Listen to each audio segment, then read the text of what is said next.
And the Chafetz Chaim adds that in addition to the baseless hatred, they spoke bad about each other too. Chafetz Chaim continues, why is Lashon Hara so bad? It's not even part of the Ten Commandments. That most of our suffering, please, let's just behave. Do me a favor. No, no touching. Thank you. Let's pay attention. Thanks a lot. Thanks for working with me. Anyways, why is gossiping so bad? So the Chafetz Chaim brings three reasons. Number one, God doesn't punish us until we get judged on Rosh Hashanah.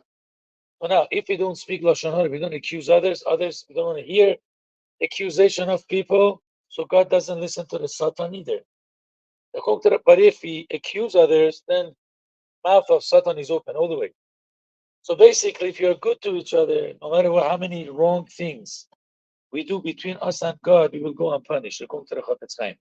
Second reason why this sin is so bad, he says, because prayers are able to neutralize and avoid punishments. But that's only if the mouth, the power of speech is pure. The moment we use our words to say wrong things, bad things, or Lashon Hara, so then the prayers don't go to heaven. Third thing that the Chafetz Chaim says is because something that happens many times, even if it's a small Avera, becomes very big. Take a little thread, easy to rip, but take thread and make it 100 times folded. You make this huge rope. It's going to be impossible to cut it easily. So it says Lashon Hara is a big sin, number one, and it gets repeated more than anything else. If somebody doesn't keep kosher, guys, how many times going to eat non-kosher food during the day? Most maximum, and anyways, most of the dairy and as long as you don't go, to fish or chicken and meat, almost everything is kosher these days. I'm not saying 100%. Any dairy is OUD. Almost all tunas are OU, and I'm saying almost. I'm not saying every single one of them. So it happens twice, 3 times a day. Lashon Hara happens 10, 15 times. So we learned this last year. I want to share something else with you. And this actually a little bit deep, but I know you guys have the help, you can understand it, and you can actually share it Friday night. Can I ask you two guys to behave, please? I used to be a teacher for 8 years, so I see everything. But I don't like to send somebody out. When we're here, we come on an understanding. We're here to listen for 10 minutes and then enjoy. You could even enjoy the speaking. Just my voice is bad today, forgive me. Anyways, how do they declare if somebody is impure? The Sarat had 4 colors. Total really 8 colors, depending if it was pure white or mixture of red and white. So then it says a Kohen has to come and look at him. If he recognizes the whiteness that is tsaras, he tells him, Tame ato, you're Tame. What happens if the Kohen is ignorant, doesn't know anything? He can't see the difference of colors. So the Rambam brings from the Gemara that they bring a Talmid Chacham, a scholar, doesn't have to be a Kohen.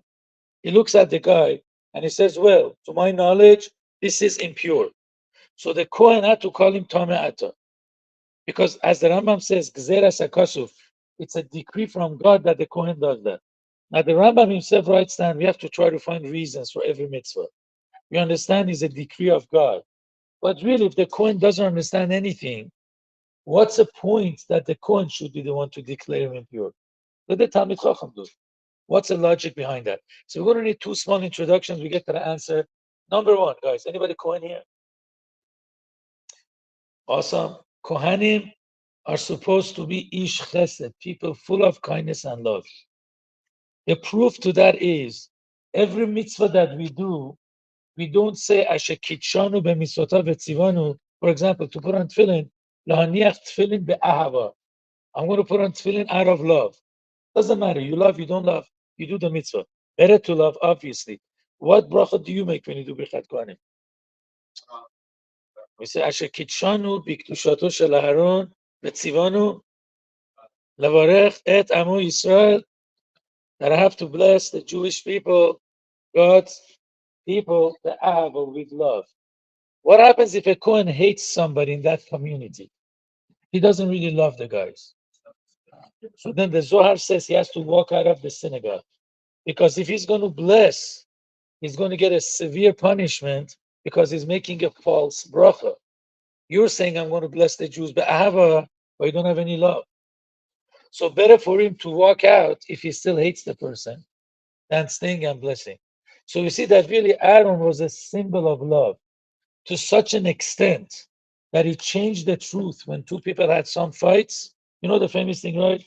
Reuben is really sorry that he hurt you, and he told Shimon that, Whatever, he told Reuben, Shimon is very sorry that he hurt you. They were never sorry. But he made a little lie. So when they see each other, they feel bad and they become friends. We learn from Aaron that you're allowed to change the truth to make peace between people. To such an extent, he loved people to bring peace between them. Ohev Shalom, Rodev Shalom, Ohev Tabriot. He loved the people, the Mishnah says, to an extent to change the truth or to whatever you call it, to extend it, to change it, whatever it is. He did that. So, number one, Kohanim love people. You should be proud of that. It's a gift that God gave me, the nature of every Kohen. Of course, we can change it if you have free choice, but it comes more natural by Kohanim. They love everybody. Number two, people, Tsarat is the worst type of impurity. Let's say if two people touch a dead body, they're impure. They could sit together and talk. Even somebody that touched a dead body cannot walk on the Temple Mount. He can't walk in Machne Shechina. He can't go on the Azara. But he's even allowed to walk on the Temple Mount. Yeah. He could walk on Harabait. He can't go on the Azara. When somebody spoke Lashon Hara, he got Sarat. Not only that, he's kicked out of the 3 Jewish camps, he couldn't even sit with somebody else that has Sarat too. Because why did God punish him? Because he was gossiping. And he made a separation between 2 friends. If he's going to sit with another guy, he's going to continue talking Lashon Hara. So God says you have to sit in isolation. So he's going to learn not to speak Lashon Hara. So Aaron HaKohen shows you have another Kohen in the back. You didn't raise your hands. What's going on? You got to be proud of it, man. You're proud to be Jewish. You're proud to be Kohanim. They go hand in hand. Anyways, so the point is that Kohen loves everybody, and then Sarat is the worst accusation of someone. You have guys see that somebody has something against you, so it's trying to get you. When you do something wrong, they point it out. He doesn't really care about you. He just wants to get you. So that type of a guy can't really accuse anybody else. He has an ulterior motive. Someone could accuse you really if he loves you so much and is going to look in every corner to find a virtue that you're not guilty. If he can't and he still declares you guilty, then he's saying the absolute truth, not because he has something against you. That's why a regular person can't come and say you're tsarua. You have leprosy. Concept of leprosy is isolation. Oh, you're a bad guy. You got to be excommunicated. Maybe you have something against you. I have to be in the level of Aaron that I love everybody. I try to find all the positive things. If I can't, then I have no choice. I have to call you tsarua. You got to go out of the camp. That's why the Torah says only a Kohen can do it. Somebody else is not guaranteed that he looks for all the favors. Aaron, that is Ohev Shalom, loves everybody. He would find every excuse not to declare him impure, even if he was ignorant. He would ask a Talmud Chacham, are you sure? Maybe yes, maybe not. Try to find every excuse to exonerate the person. If he couldn't, then it would definitely make him impure. The lesson for us, even though we're not dealing with Sarat. You see, guys, it's very easy to judge a person negatively. Very easy. He comes 5 minutes late to davening, lazy guy. How could he miss davening? How could he miss Shones?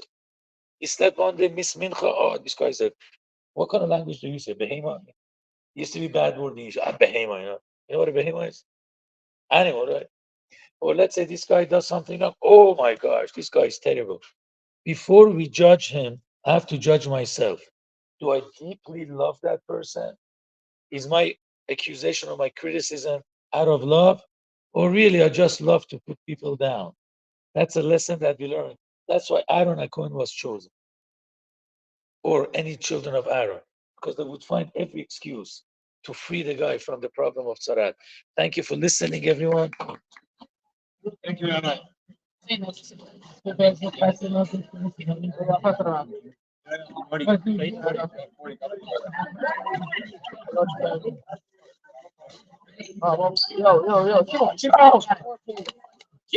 Just pass it out.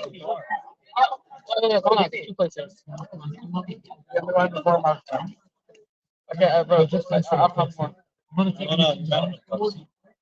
Come on, play somebody. Hey, your phone coming in. Stick it over, so take it to the back.